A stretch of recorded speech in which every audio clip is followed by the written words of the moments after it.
Hey everybody, I guess Stevie Wonder could see that the engine's apart here waiting for the 685 kit to go back on. Thought I'd take advantage of this level of disassembly to go ahead and pull the side case off the engine and look at the oil screen. In order to do that, of course, I've got to drain the oil, and I've got to pull this little bolt out of the bottom of the water pump housing and drain the coolant. Going to have to pull the water pump housing off, pull the clutch cable off, pull the side case off. In order to do that, we've got to get the peg off and the brake lever off. So let me get busy on this and I'll be back. Alright, I want to make sure that I can get this brake pedal back on in the same spot, so I'm going to go ahead and put a witness mark. There's already one witness mark right here on the pedal itself, and I'm going to put one right next to it on the shaft. There.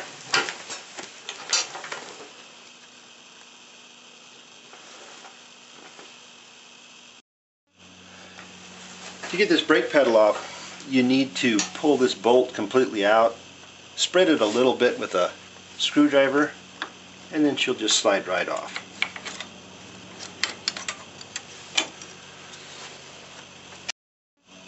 The clutch cable is really easy to remove if you pull the bolt out of there and swing everything to the side and pull the clutch cable out, and then the actuating lever, if you turn it a quarter turn, will come straight out like that. Easy.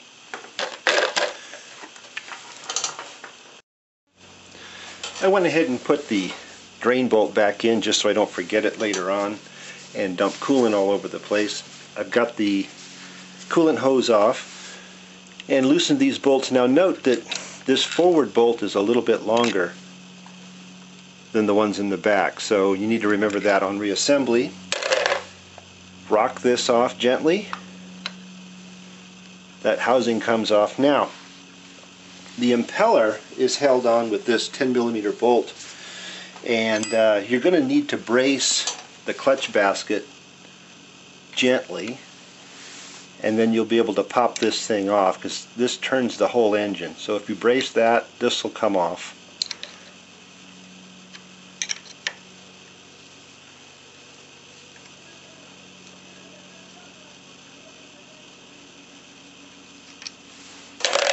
And then we can gently twist this, and it should slide off. We've got a shim on the back side of this, so we've got to be careful not to lose. We're working it off against the shaft seal, so it's going to take a little gentle persuasion. Okay, and there is the shim on the back side, so be careful not to lose that.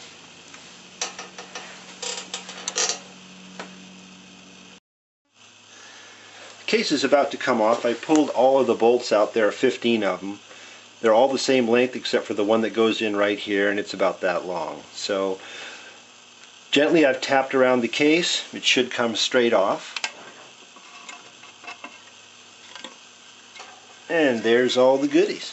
And it looks like I'll be able to reuse the gasket. I've got a new one just in case, but I think I'll be able to clean this up and reuse it.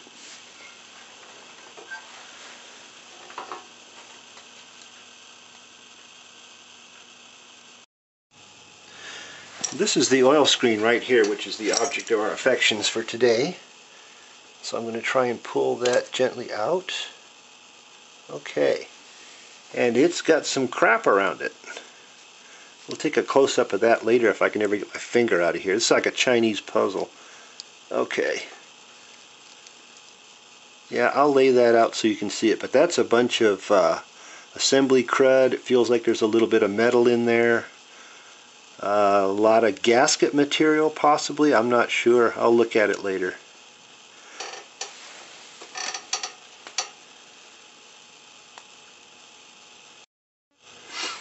Now I'm looking at this stuff and I see most of this stuff appears to be silicone sealant or something like that. There's a flake of what looks like a aluminum flake, a little copper flake, some kind. Oil was still flowing through here all right, and it probably wasn't a problem. Here's a small piece of wire. But I'm glad I got it out.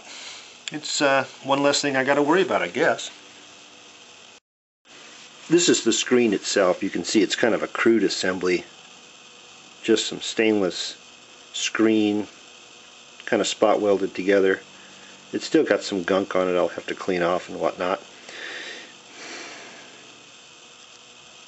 Get that good and clean, put it back in, we're good to go.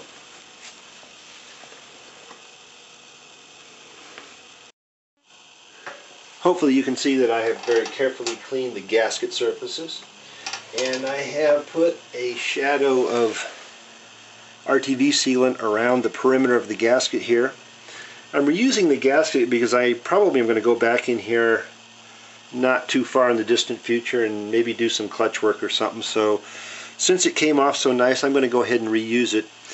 Now there are two locating dowels here that you want to make sure didn't fall out or didn't stay in the case. They should be in here. And now I'm going to offer this up, and hopefully it will go on rather nicely. And then we'll go ahead and put the bolts back in and get her all buttoned up.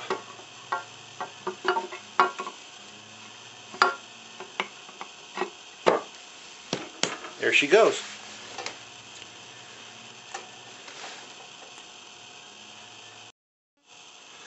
The case is back on. Everything's torqued back to 78 inch-pounds.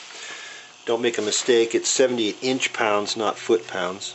I'm going to go ahead and put a new filter in so I don't forget later.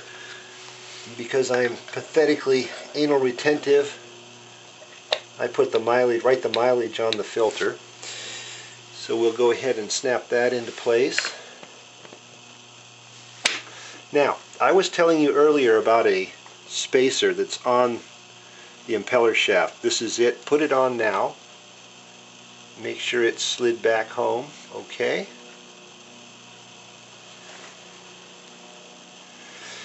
And then take the impeller and gently twist it back into place. You don't want to mess up that seal. And then take the washer that was under the nut and the nut and put it back on.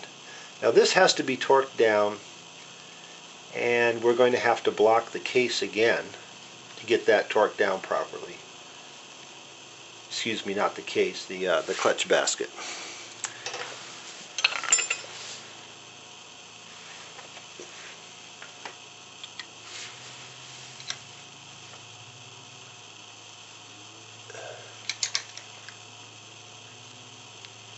There we go. And I will check that with a torque wrench in just a minute.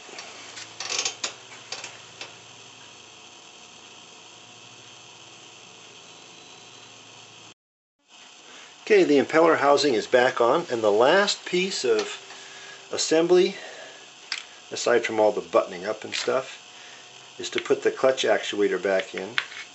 This is not too hard. If you push it all the way down, it's not going to go. It needs to be up just a little bit, and then back it goes. And she's good. Other than that, just finish buttoning her up, and that's all it takes. Laters.